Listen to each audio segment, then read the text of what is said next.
أمانة دريف جندا هررجيف سيدا أرسيف ديدا إلوف كلتشا جوجيف ددتشا باليف أناجنا جمّا بنا واللو فدا بورناف غدا واللقافادا فين فيادا شواب رغدا أوروميا فندا علمي أبا غدا akka urjii samii dachii irra facaanee hiddaa dhiiga keenyaa wal dhabuu mudanne yaa ilmaan Oromoo haa wal jabeeffannuu guyyaan dhufaa jira hawalii gaabbinuu haa jiraatu namuu akka itti jiraatettu haa jiraatu namuu hanga yeroon dhuftee bilisummaan argamu wallisaan qaraa wallisee jira wallee garagaraa jalqabni bu'uura irkata qabiira dirree gandagaaraa jiruun saayyaachifne takkaa fuuldura fagoodha argaa isa rakkaa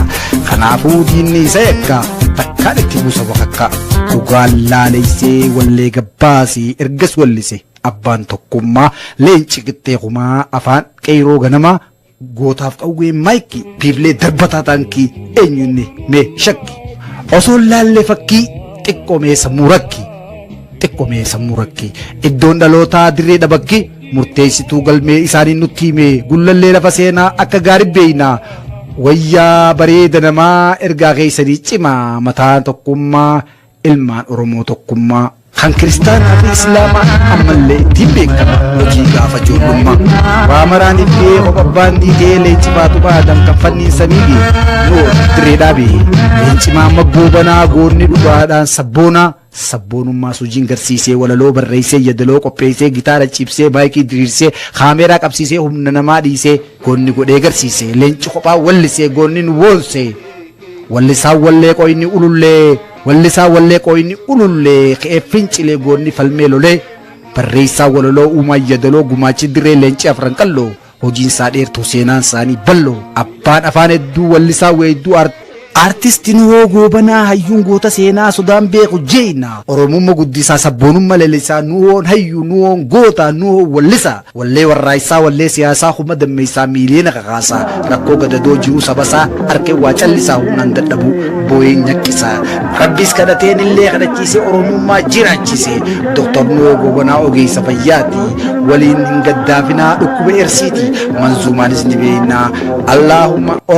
oromadiyyiina afaan meeqaa wallisee leenci sabasaa mul'ise Oromoo wasuudaan huwaanii kan Soomaaleetis sangubbaanii ortee hooshii ilmi Afrikaa bahaa hundeessitiif barragaataa harmee kuullee yaantala Oromoo na dhageessaa dhiiraa wajjin duulaaf jiran biyya keessa akkan daganne dhaamaniif qomoo takka lalisee rooba galmoo artii Oromoo guddisuuf gahee leencaa baatee leenci maggoobanaa goonni sabaaf dhalate garaasaa hidhatee haadhan nagee dhaammatee Oromiyaa guutuu keessa bubbisaa onnee Oromootaa barta kan dubbisaa dhufaan jiraa biyyatoo dhufaan jiraa ayyootoo dhufaan jiraa yaada maraadheeti dhufaan jiraa biyyatoo dhufaan jiraa yaa akka yaada isaa baafatee garaa dhufaan jiraa biyyatoo dhufaan jira kulleetoo dhufaan jiraa Tufangira hermeto, tufangira kulleto, tufangira biyato arato.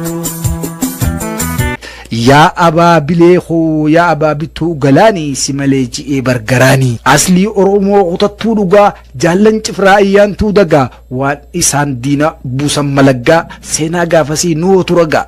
waboo walaa gaa qawumaan boorate gaa biyya teenyaas barnumaaf falmata gaa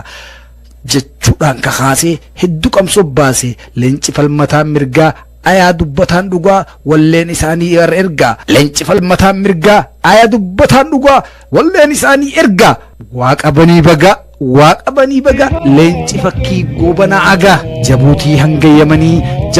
hanga yamanii kaanaadaa fi xaaliyaanis dhaqanii carraadhaas argatanii Oromiyaa malee didanii biyya qabsoof biyya galanii harmee dubbisanii waan dhaammatte ayyoon akkanatti nutti himanii isin yaamti harmeen yaa ilmaan koona dhaqqaabaa isiniin jetti harmeen hundatti simanii tokko yoom alatti hafanii noo malee waajjira leenci diina yaachisee waan luyna yara meeqa gootomsee dila nu godhan kalee dhiigaan dhiquudhaaf cilee diluu wallise wallee osoo ganaa ijoollee waan saala sillaaseen taane waan teediroos miidhamne waan isin duugamne Minilikiin garmalee dhumne nafxanyaadhaan bitamne Dargii fi Hayila Sillaaseen dhabamne wanni badii wayyaane tokko nurraa nafne takka nurraa nafne hadhuurasaa bara falman Finfinne kanaaf jiru afaan wallaalee falmaaf gaaratti galee humna Oromoo ta'uudhaaf yaalee kanaaf leenci aartiin lole gitaara gadoochisee rookeeta fakkeessee gitaara gadoochisee rookeeta fakkeessee gurraattii markabsaatis faarsee diimtuu magaalaas araarsee quuqamaan sabaa leenci dhaabaa biyya ambaa keessa taa'uu na dide garaan koo yaa biyya too gaarii yoomumaan ijaansi arkaa dubartiin amaanaa rabbiiti dubartiin duratti gabrummaan dhaalamnee guddanne abaa'oon daddattee guddatte Oromiyaa bilisoomsuu kutatte kan Oromoo gabrummaan jaalatu akka garaan kan kee gubatu kan abaa'oo jibbansaan gubatu ciccittuu fi naaniin hayaatu gabrootii nafxanyaa aasees karrare aatoos karrare du'a isaa garuu nama raree Geggeessi isaa garuu gaariidha ture hamtuu dhagayuuf hin qabu gurra fakkiin elemoodhaa fakkiin jaarraa baan afaanii aadaa duudhaa fi seenaa leenci Maamma Goobanaa guyyaa dhufee darbuuf takkan cabsine erbuu Oromummaa malee maallaqaaf hin sirbu siyaasaa fokkotaa jibbee balaaleeffataa bu'uura isaa gubbaa arra meeqaan dhaabbata dhandhaarraa dhaabanii sadeen sunsumaa taligaa jiruu fi jireenyaa waan isaanirraa eeggama gudda galanni isaanii yoomimamee dhuma galanni isaanii dhugaan bilisummaa imaanaa hadaraa imaanaa ilmaan Nuhoo Goobanaa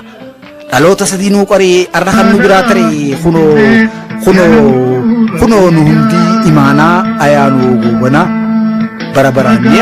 yaadachuu qofaa miti galaasni godhanna balbala Oromoo taa'u hunda danda'e gamsaan shoolataa bee ifin jenne takkaa umrii isaa guutuu sabaaf gobe taligaa sabaa dantaa ummataa walleen bira dhaabbata waan biyyaa furmaataa dhugaan dubbata magaalaa Adaamaa lafa du'aa godhate jabaan namaa hayyuun nu biraa kute maal goonagaa kan nurra jaalatu rabbii fudhate akka hundaas nurratti ta'e kan arra lafa dhiiraage fakkiin ija ummataa jazaan isaanii jannata barreessaa walaloo Anna Jaatassanii.